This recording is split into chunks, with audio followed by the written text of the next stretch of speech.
In today's video, I am going to teach you how to use Notebooklm for language learning. Start by opening your web browser and going to the Notebooklm website. Once you are on the main dashboard, take a moment to notice the layout. Notebooklm is organized around notebooks, and each notebook can hold the learning materials you want to study, like reading passages, transcripts, or lesson notes. Next, create a fresh workspace by clicking the plus option that says Create New.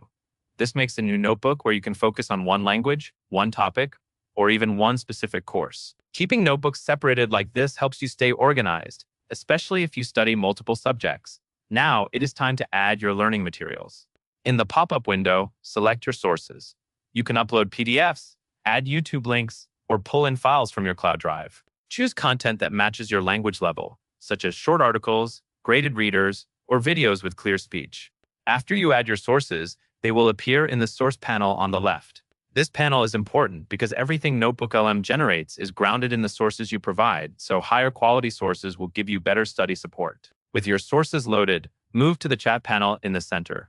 Type a question about the material to analyze it and learn more effectively. For language learning, you can ask for summaries, key vocabulary, explanations of grammar patterns found in the text, or examples of phrases used in context.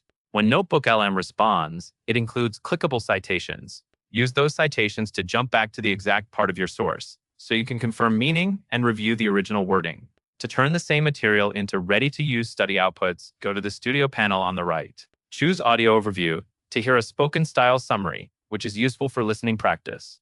Choose Slide Deck for a quick visual structure you can review, or choose Video Overview for a more presentation-like recap of the content. Finally, whenever you get an answer you want to keep, click Save to Note. This is a simple way to build your own study notes over time, using explanations that are directly connected to your sources. That covers everything you need to know. And that is all there is to it.